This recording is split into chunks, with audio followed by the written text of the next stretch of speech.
हमेशा हमेशा के लिए पकड़ के रहेगा, मतलब रहेगा, छोड़ेगा नहीं, आपका साथ नहीं छोड़ेगा। ये पढ़ाई होने के बाद भी वास्तविक जीवन में आपके जीवन में ये आते रहेंगी ये सारी चीज़ें। इसलिए ओनली पढ़ाई के लिए नहीं करना है, हमको एग्ज़ाम क्वालिफाइड ही करना है तो करना नहीं है। आपको इसको ऐसे पढ़ो कि ताकि हम दूसरों को भी बता सकें, है ना। लाइफ में बहुत सारे ऐसे जीवन में हमारे ऐसे लोग आते हैं, हमारे बीच में ऐसे कुछ लोग होते हैं जिनको हीमोफीलिया होगा, किसी को कलर ब्लाइंडनेस होगा, तो उनकी स्टोरी हम पता कर सकते हैं, ठीक है ना। उनका हिस्ट्री आप ले सकते हैं, तो सही में आपको जो डिसऑर्डर या तो आपके किसको है क्या, पति को है क्या, या फिर किसी को है क्या, डॉक्टर को है क्या, ऐसे आप उनसे जानकारी ले सकते हैं। ऐसी पढ़ाई करो, ऑटोमेटिक आप एग्ज़ाम क्वालिफाई कर देंगे, ठीक है। अगर आप एग्ज़ाम के लिए पढ़ेंगे ना बेटा, तो बस एग्ज़ाम के बाद आप बिल्कुल एम्प्टी हो जाएंगे, ठीक है। आपको कुछ नॉलेज नहीं रहेगा, ठीक है। आपको, है ना, आगे वास्तविक जीवन में उसका यूज़ क्या होता है ना, तो उसके हिसाब से पढ़ो ताकि आप दूसरों को भी बता सकते हैं, आप वो चीज़ कभी नहीं भूलेंगे। चलो अभी हम देखते हैं कि colour blindness.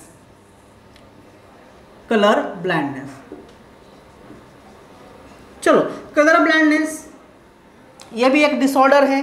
Colour blindness, the individual which is not able to the identify colour of red and green, ठीक है। ऐसा इंडिविजुअल होता है, ऐसा पेशेंट होता है जो रेड और ग्रीन का कलर वो आइडेंटिफाई नहीं कर पाता है। उनको रेड कलर भी दिखाएंगे या फिर ग्रीन कलर भी दिखाएंगे आप, तो वो दोनों कलर को ग्रे ही समझता है। क्यों? क्योंकि उसको ग्रे ही दिखता है। वो क्यों होता है बेटा ये? क्योंकि उसके रेटिना में जो इमेज तैयार हो रही है, जो कलर अपीयरिंग जो मैकेनिज्म होते हैं उसके रेटिना में, कलर अपीयरिंग मैकेनिज्म करने वाले जो कोन होते हैं, वो कोन उस प्रकार डेवलप नहीं है, या फिर उसमें वो जिन वो उस प्रकार का तैयार नहीं कर रहा है, उस प्रकार का कलर मैकेनिज्म प्रोसेस नहीं कर रहा है, इसलिए वो पेशेंट आइडेंटिफाई नहीं कर पाता है, ठीक है। तो ये भी एक जेनेटिक डिसऑर्डर से, ये एक पर्सन टू पर्सन ये ट्रांसमिट्स हो रहा है, ठीक है, सेक्स लिंक ट्रांसमिट्स हो रहा है।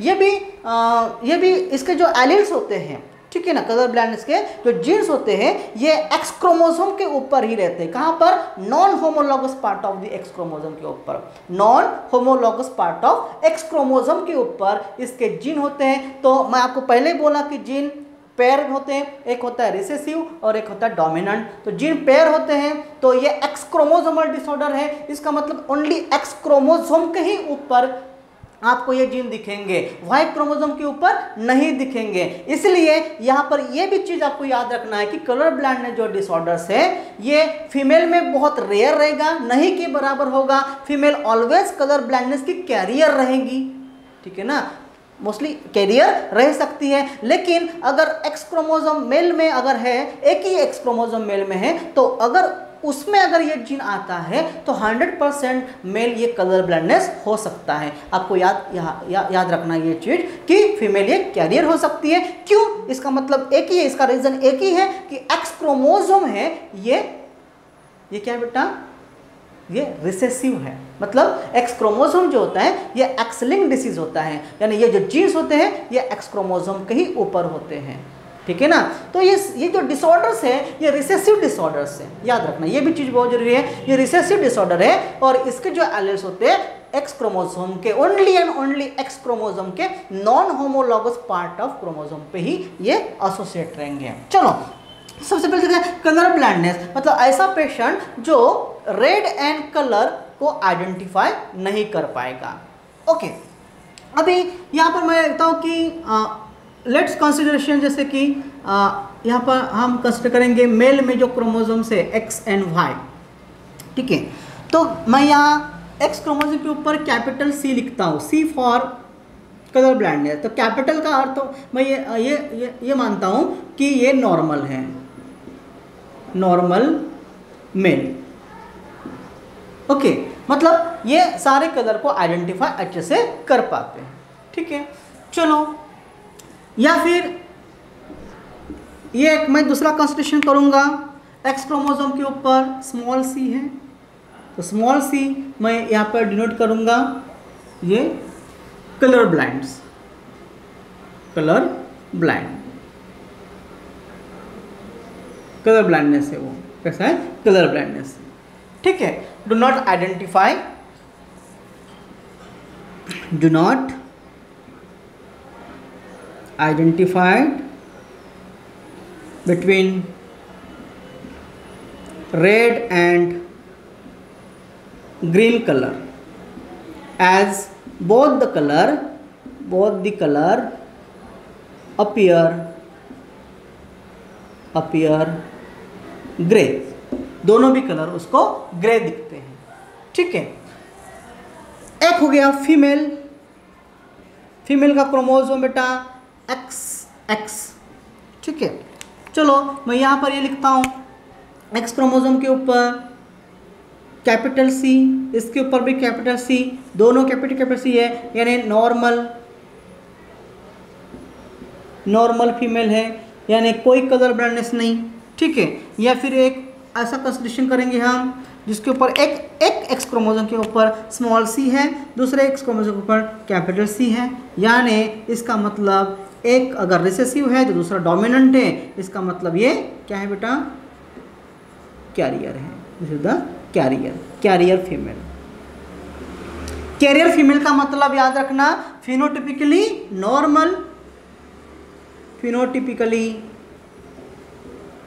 नॉर्मल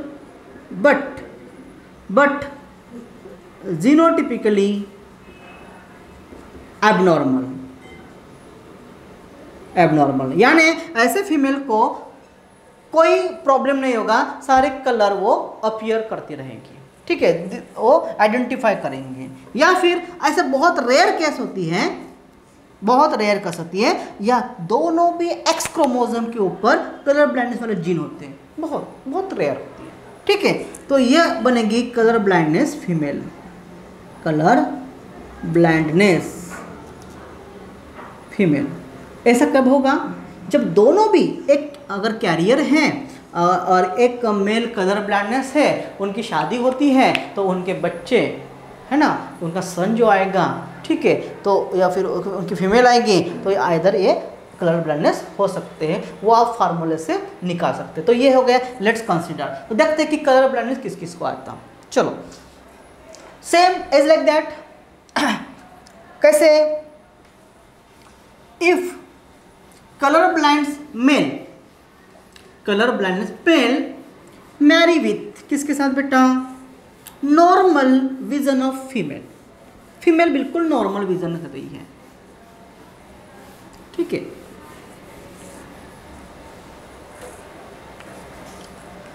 देखो, if colour blindness male marry with किसके साथ, नॉर्मल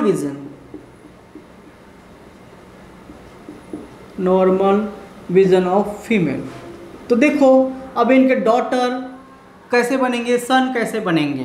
तो क्या बोला गया, यहाँ पर कलर ब्लाइंड फीमेल है, सॉरी मेल है, कलर मेल है, यहाँ पर मेल का सिंबल इस प्रकार लिखेंगे, मेल है तो XY क्रोमोसोम। ठीक है, कलर ब्लाइंड है तो इसका मतलब एक्स क्रोमोसोम के ऊपर abnormal gene, C for cap small c, मतलब ये कलर ब्लाइंडनेस वाला जीन होगा। ठीक है, मैरी विथ फीमेल है तो XX 2 क्रोमोसोम्स रहेंगे बेटा। ठीक है, कैसी रहेंगी फीमेल, नॉर्मल है, नॉर्मल विजन, ये इसका मतलब यहाँ पर कोई कलर ब्लाइंडनेस वाला जीन नहीं है, नॉर्मल वाला है। हम कैपिटल क्या डिनोट किया था, नॉर्मल वाला डिनोट किया था। ठीक है, अब इसके गैमेटोजेनेसिस होंगी, यानी गैमेट्स बनेंगे, तो X वाला भी स्पर्म, यहाँ पर ये X वाला स्पर्म ऐसा बन सकता है, या फिर ये Y वाला स्पर्म ऐसा बन सकता है। देखो X के ऊपर C है। ठीक है, इसका कोई प्रॉब्लम नहीं, जो भी एक बनेगा उसमें नॉर्मल कलर ब्लाइंडनेस वाला रहेगा, मतलब कोई कलर ब्लाइंडनेस नहीं, नॉर्मल वाला रहेगा। ठीक है बेटा, चलो अभी देखते हैं इनका फ्यूजन जब होता है, गैमेट्स बन गए, गैमेट्स का अभी क्या होता है, फ्यूजन होता है, हैविंग चांसेस, अगर ये वाला स्पर्म इसके साथ अगर फ्यूज होता है एक एग के साथ, तो क्या बनेगा बेटा, क्या बना, ये बना female, X chromosome, X chromosome, X chromosome को क्या है यहाँ पर सी, यहाँ पर capital C. What is this, this is the carrier. Carrier कौन है, डबल एक्स क्रोमोसोम मतलब फीमेल है। चलो मिल गया हमको। या फिर ये एक्स क्रोमोसोम है ना, इसके साथ फ्यूज हो सकता है, ठीक है। क्या बनेगा बेटा, चलो एक्स एक्स यानी फीमेल बन गया, ठीक है, फीमेल, ये एक्स सी या फिर ये कैपिटल सी। चलो तो ये भी क्या है, कैरियर है, कैरियर फीमेल, कैरियर फीमेल। यानी अगर फीमेल होंगी तो 100% क्या मिलेगी, कैरियर मिलेगी। लड़की तैयार होगी, लड़की होगी तो वो कैरियर ही रहेगी। कैरियर मतलब फिनोटिपिकली नॉर्मल रहेगी, लेकिन जीनोटिपिकली वो अपना डिसीज अपने बच्चे को दे सकती है, ठीक है। या फिर चलो वाई वाला स्पर्म अगर इसके साथ फ्यूज होता है तो क्या बनेगा बेटा, अगर ये बच्चा बनेगा, लड़का बनेगा, एक्स एंड वाई, ठीक है। तो एक्स क्रोमोसोम के ऊपर क्या बेटा, कैपिटल वाला सी है, ये वाई के ऊपर कुछ नहीं। ये सन कैसा है, बिल्कुल नॉर्मल है, नॉर्मल विजन, नॉर्मल सन है, ठीक है, बिल्कुल डिसीज नहीं है इसको। या फिर यही वाई अगर इसके साथ होता है तो बिल्कुल सेम, यहाँ पर वही एक्स वाई कैपिटल सी, तो ये भी बिल्कुल नॉर्मल सन है, नॉर्मल सन। देखो तो अगर ऐसा क्वेश्चन पूछता है तो 50% फीमेल जो बनेंगी वो कैरियर होंगी और 50% जो मेल बन रहे हैं, सन बन रहे हैं, वो बिल्कुल एंड बिल्कुल नॉर्मल होंगे। कब, कब की बात, जब कलर ब्लाइंडनेस मेल होगा तो उसके जो सन हैं वो सन बिल्कुल कैसे होंगे, बिल्कुल नॉर्मल विजन होंगे। लेकिन उनकी जो लड़की तैयार होंगी, इनकी डॉटर तैयार होंगी, बिल्कुल कैरियर होती है। कब, जब अगर उनकी मदर कैसी होंगी बेटा, नॉर्मल विजन की अगर होगी तो। चलो तो कलर ब्लाइंडनेस फादर अपनी डॉटर्स कैरियर बना दिया। अभी इस डॉटर की अगर शादी करता है वो किसके साथ, ऑलरेडी ये कैरियर है, तो नॉर्मल विजन मेल के साथ अगर शादी करता है, ये बोलता है कि यार मैं तो कलर ब्लाइंडनेस था लेकिन मेरा आने वाला जो दामाद है वो बिल्कुल नॉर्मल होना चाहिए, ठीक है। तो वो अपनी है ना बेटी की शादी, कैरियर है उसकी, वो बेटी की शादी एक नॉर्मल इंसान के साथ करवाता है, तो क्या रिजल्ट मिलता है। देखो ये तो कलर ब्लाइंडनेस है।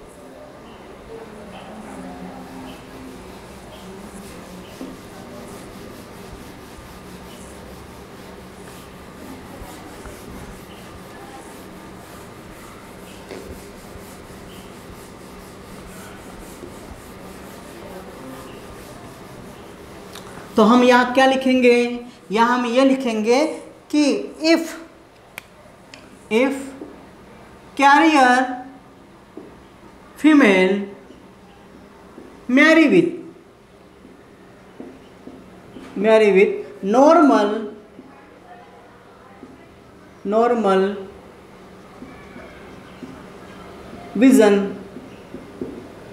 vision of male,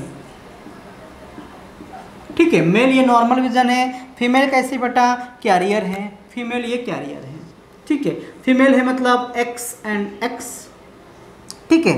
कैरियर है इसका मतलब आपको मैं फार्मूला दिया था कंसिडरेशन, एक एक्स क्रोमोसोम के ऊपर कलर ब्लाइंडनेस वाला जीन और दूसरे के ऊपर नॉर्मल वाला जीन, ठीक है। चलो मैरी विथ किसके साथ, नॉर्मल विजन ऑफ मेल, ये मेल है मतलब एक्स वाई क्रोमोसोम, ठीक है।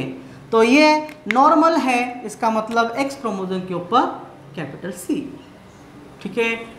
चलो आगे बढ़ते, क्या होगा, गैमेटोजेनेसिस होगा, मतलब ये जो फीमेल है आइदर एक बनाएंगी तो इस प्रकार बनाएंगी, इसमें जिसमें जीन हो सकते हैं कलर ब्लाइंडनेस वाले, या फिर एक ऐसा बनाएंगे जिसमें जीन होता है नॉर्मल कलर ब्लाइंडनेस वाला, नॉर्मल जीन, या फिर इसमें जो गैमेटोजेनेसिस होती है, मेल में जो गैमेटोजेनेसिस होंगे, स्पर्मेटोजेनेसिस होंगे, तो या इधर ये स्पर्म बनेगा, ऐसा एक्स वाला स्पर्म बनेगा जो नॉर्मल कलर ब्लाइंडनेस कलर वाला होगा, और वाई तो आपको पता ही है, वाई बिल्कुल सेपरेट होगा। ठीक है, चलो अब इसको क्रॉस करो, x इसके साथ स्पर्म के साथ फ्यूज हो सकता है, तो ये हो गया x and x, c small c और ये capital C। What is this? This is, है ना, कैरियर। ये बन गया कैरियर। कौन है ये? फीमेल। ठीक है, चलो आगे बढ़ते हैं। या फिर ये इसके साथ फर्टिलाइज होगा, y के साथ, तो ये x और ये y। ठीक है, x के ऊपर क्या है बेटा? देखो, this is the abnormal gene है, कलर ब्लाइंडनेस वाला जीन है। x इसको डोमिनेंट करने वाला दूसरा x है ही नहीं, यानी ये मेल है, तो ये हो गया एबनॉर्मल, एबनॉर्मल, एबनॉर्मल मेल, यानी the person, the male, the son which do not identify the colour between red and green. मतलब ये हो गया कलर ब्लाइंडनेस हो गया। सन मतलब ये मेल आ गया, मतलब सन आ गया, ये कलर ब्लाइंडनेस वाला सन आ गया। देखो, है ना, फीमेल को मिला क्या? हमको नहीं मिला, फीमेल कैरियर है ओनली। आगे बढ़ते हैं, चलो ये एक्स अगर इसके साथ फ्यूज हो गया बेटा, क्या बनेगा बेटा? XX। ठीक है, दोनों जीन बिल्कुल नॉर्मल है, तो फीमेल बिल्कुल कैसे होंगी बेटा? नॉर्मल रहेंगी बेटा, नॉर्मल, नॉर्मल फीमेल। ठीक है ना, या फिर इसी प्रकार का। ठीक है, तो ये बनेगा x एंड y, ये बनेगा मेल, लेकिन x के ऊपर बिल्कुल नॉर्मल वाला जीन है। ठीक है ना, तो ये बनेगा बेटा बिल्कुल नॉर्मल सन, नॉर्मल मेल। ठीक है, यानी 25% have a chances of abnormal male, colour blindness वाला मेल आने के चांसेस 25% है। ठीक है ना, यानी कैरियर अगर फीमेल है, यानी उसकी मदर अगर कैरियर है, तो उनका जो लड़का अगर होगा, वो अगर लड़का होगा तो 25% चांसेस है वो एबनॉर्मल होगा, 25% चांसेस है वो नॉर्मल होगा। लड़का अगर है तो 25% चांसेस नॉर्मल है और 25% चांसेस एबनॉर्मल है। अगर लड़की होंगी तो 25% चांसेस क्या होते बेटा? कैरियर है, और 25% चांसेस यहाँ पर नॉर्मल है। यहाँ पर ये ध्यान रखना है, अगर उनको फीमेल हो रही है, लड़की हो रही है, डॉटर बन रही है कैरियर फीमेल की, तो कैरियर ही हो रही है, नॉर्मली हो रही है। कैरियर होता है मतलब उसमें कोई डिसऑर्डर्स नहीं है, यानी फीमेल को डिसीज हो ही नहीं रहा है, हो रहा है मेल को ही। हम हीमोफीलिया में देखा, सेम मेल को ही डिसीज हो रहा है। हम कलर ब्लाइंडनेस वाला देखा, यानी सेक्स लिंक्ड डिसीज में, एक्स लिंक्ड डिसऑर्डर्स में ओनली फीमेल कैरियर होती है और मेल को ही अफेक्टेड होगा, मेल को ही डिसऑर्डर्स हो रहा है। ये चीज़ यहाँ पर समझना बहुत ज़्यादा जरूरी है बेटा, बहुत ज़्यादा जरूरी है। ठीक है, और ये ना ओनली पढ़ाई के लिए, अब वास्तविक जीवन में अब अगर आपको शादी करना है, अगर आप खुद हीमोफिलिक हो, अगर आप लड़की हो या आप कोई लड़का होगा, अगर आप खुद हीमोफिलिक हो या अगर आप खुद कलर ब्लाइंडनेस वाला हो, तो आपको आगे की जनरेशन कैसी आनी चाहिए आपको ये समझ में आएगा। ठीक है, तो वैसे से लड़की के साथ शादी करो जो आने वाली जनरेशन बिल्कुल अच्छी रहे, ऐसे लड़के के साथ शादी करो जो आने वाली जनरेशन बिल्कुल अच्छी रहे। अब क्यों पता चलेगा? जब आप इसकी हिस्ट्री जानते हो, सेक्स लिंक जानते हो, क्रिस क्रॉस इनहेरिटेंस जानते हो आप। ठीक है, जब आप क्रिस क्रॉस इनहेरिटेंस जानते हो तो आप बिल्कुल ऐसे कर सकते हैं, बिल्कुल कर सकते हैं। ठीक है, तो है ना, देखो ना, आप शादी कर रहे हो, इसका मतलब आप अपना घर बैठा रहे हो, मतलब जनरेशन पैदा करेंगे आप। अभी जनरेशन पैदा करेंगे तो किसको नहीं लगता कि आने वाली जनरेशन हमारी अच्छी रहे? ठीक है ना, सबको लगता है ना, हमारे बच्चे अच्छे हो, हेल्दी हो, उनको कोई डिसीज नहीं होना चाहिए, सबको लगता है ना। तो जब लड़का लड़की को देखने के लिए जाता है या लड़की को देखने के लिए लड़के आते हैं, तो बहुत सारे ऐसे क्वेश्चंस होते हैं, कैसे कि कितनी पढ़ी है, तुमको क्या क्या बनाना आता है। मैं लड़की वाले को पूछते हैं, तुम कोई शौक करते हैं क्या, दारू पीते हो क्या, सिगरेट पीते हो क्या। तो इस क्वेश्चन के साथ साथ और भी एक क्वेश्चन ऐड करो कि तुमको कोई जेनेटिक डिसऑर्डर नहीं है ना, कोई तुमको सेक्स लिंक डिसऑर्डर नहीं है तो बोलेंगे ये तो हम सुना ही नहीं तो चेकअप करो, है ना। लेबोरेटरीज है, अपना इंडिया एडवांस है, बहुत सारी टेक्निक्स है, तो टेक्निक्स से चेक करो, चेकअप करवाओ। तो वो क्वेश्चन बहुत जरूरी होंगे, ये जो मैं बोल रहा हूँ ये क्वेश्चन बहुत जरूरी होंगे। क्यों? क्योंकि हमको आने वाली जनरेशन के बारे में सोचना है। अगर आप में से कोई अगर कलर ब्लाइंडनेस है, अगर कोई हीमोफिलिक है, तो आप उसमें, है ना, आने वाली जनरेशन मतलब एबनॉर्मल होने की आप रिड्यूस कर सकते हैं, है ना। तो इसी प्रकार ये अगर आपको क्रिस क्रॉस इनहेरिटेंस रहेगा तो हम आपको ये यहाँ पर ये बोल सकते हैं कि ये हम कलर कैरियर फीमेल किसके आया था, किसकी आई थी कैरियर फीमेल, ये आई थी कौन सा, कलर ब्लाइंडनेस मेल, यानी इनका जो फादर था वो कलर ब्लाइंडनेस था। कलर ब्लाइंडनेस फादर क्या करता है, अपने ग्रैंड सन को डिसीज दे रहा है, कलर ब्लाइंडनेस डिसीज दे रहा है ग्रैंड सन को, किसके जरिए, थ्रू दी कैरियर डॉटर। वो उसकी डॉटर जो होती है कैरियर, उसके जरिए अपना डिसीज वो अपने ग्रैंडसन को दे रहा है, जनरेशन टू जनरेशन। ठीक है, this is the criss cross inheritance बोलेंगे इसको, क्रिस क्रॉस इनहेरिटेंस। ठीक है, तो ये बहुत चीज़ें जरूरी होती है बेटा यहाँ पर, तो ये समझना बहुत ज़रूरी है। Thank you.